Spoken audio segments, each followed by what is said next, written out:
Okay, now we are going to discuss the assessment to task 3 after we finish our discussion on task 2. Okay, task 3 is supposed to be simpler than the previous one. We just need to know a few tricks basically, and that's basically helping us to address task 3 of this assessment. Okay, let's have a look at the tasks. The first one is to prepare a Gantt chart or other suitable tool to develop the research project timeline, including the key milestones. And the second one, oops, I made a typo in here, should be B, prepare a budget to implement your marketing research plan. All right, now in terms of addressing task 3, consider the tasks to complete that you need to complete for this research project. And consider the duration to complete its task. Okay, and after that, you also need to consider the predecessors of the task. One task or a few tasks may need to be completed before the other tasks. Approval, for instance, would be the predecessor of the implementation. So before you implement your research plan, you need to get the approval, right, from your management team, okay, or either your marketing manager or marketing director or the other management team. Okay. This is a brief example about the Gantt chart. So here we look at from random perspective. You can look at the activities, for instance, activity A, B, C, D, and then we have the activity E, F, G. Here we say that that activity A would be completed, from week 1 to week 9. But when we complete, until week 2, we can commence activity B. And after we complete that, we can move on to activity C and so on and so forth, right?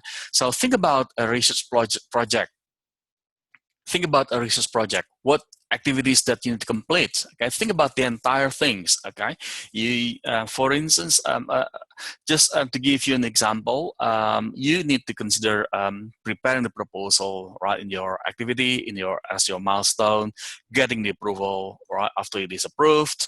Then you need to do the field work.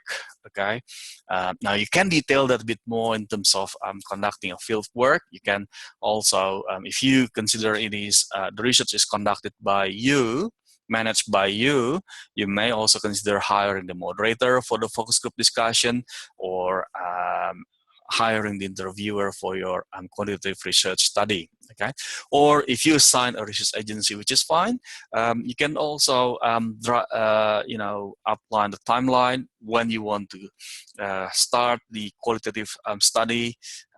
Let's say you want to complete the focus group discussions, in the next 3 weeks. For instance, right?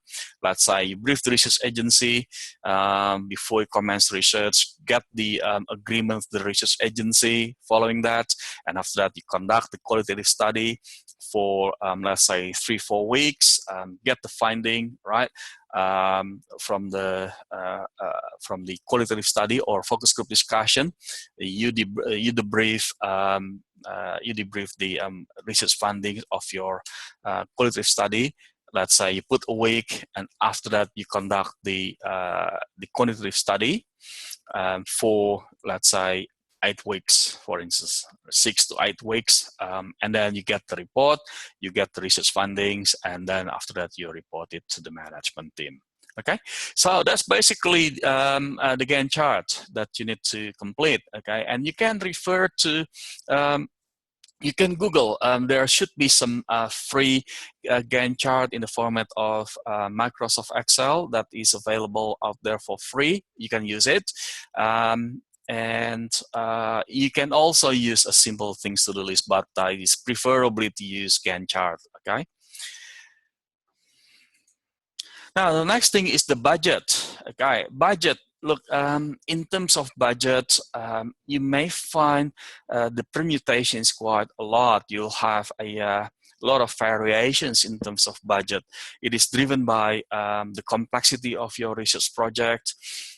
It is driven by the number of respondents that is basically related to the scope of your research project. It is also driven by the fact that your respondent is easy to find or not.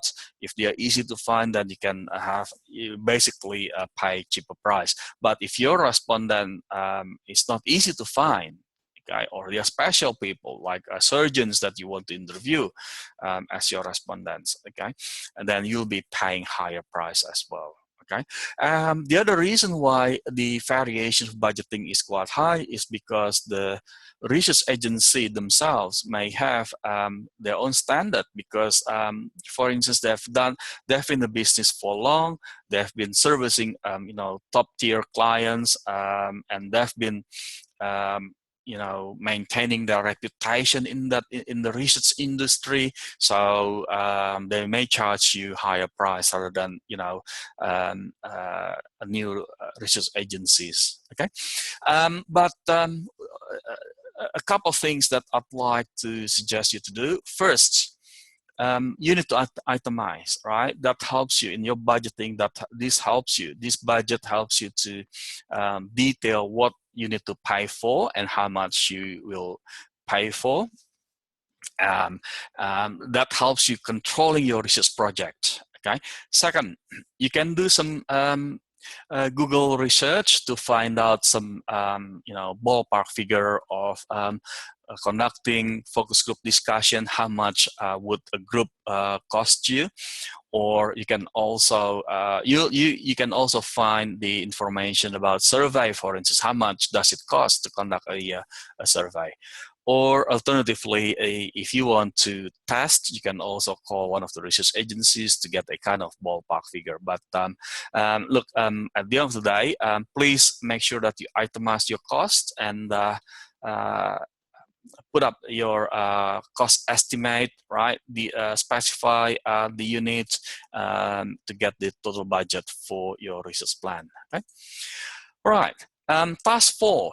Okay. Task 4 is basically about documenting your research plan. Okay? You have done the analysis. Task 1, 2, 3 are basically about your analysis. Task 4 is basically about collecting all information to be a research plan, a marketing research plan. Okay, so what does it include?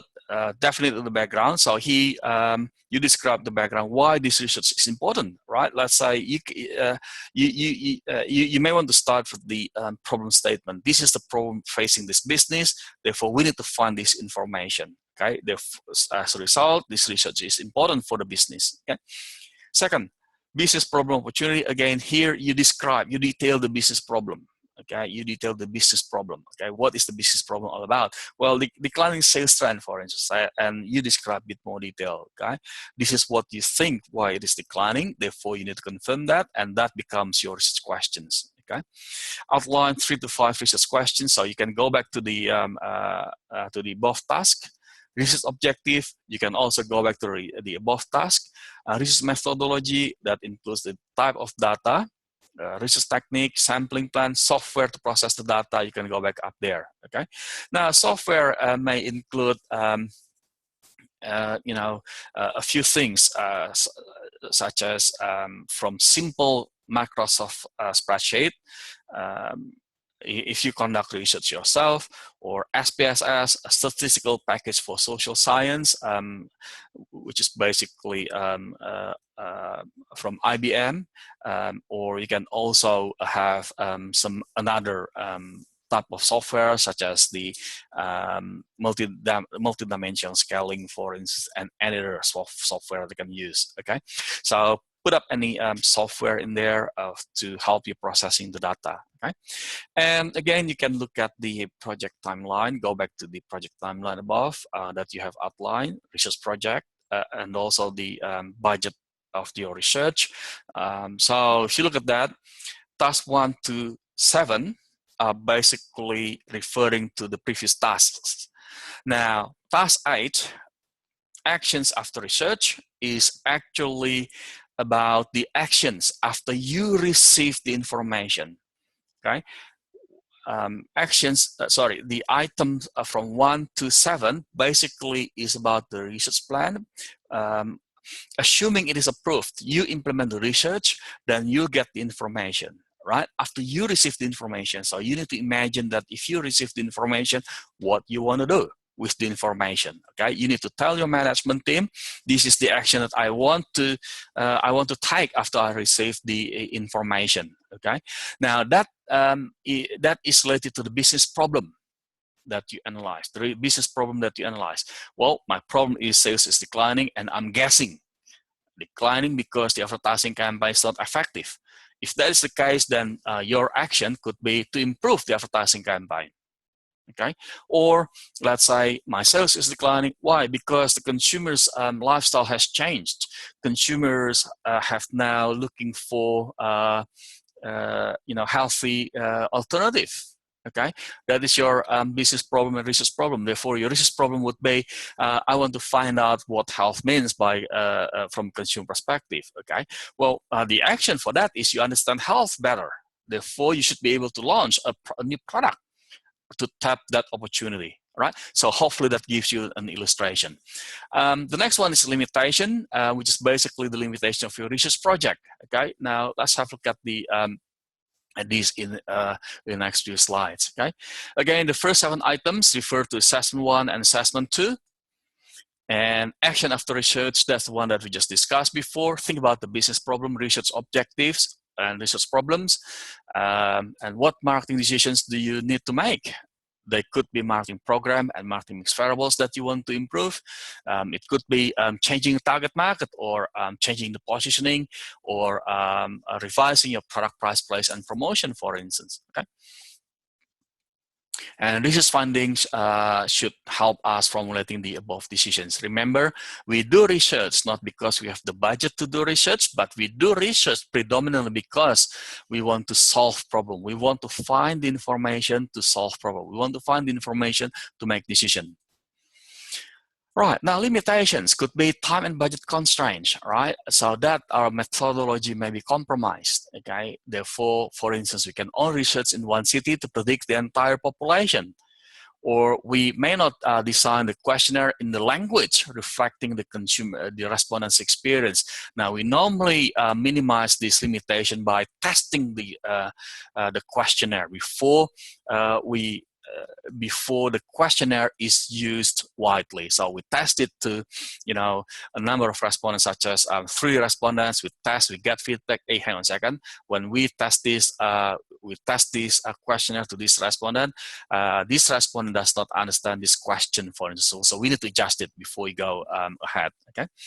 The interviewer may misinterpret the questions or the response from the respondents. The body language of the respondents may be misinterpreted. Okay. So there are some limitations in our research project. Okay.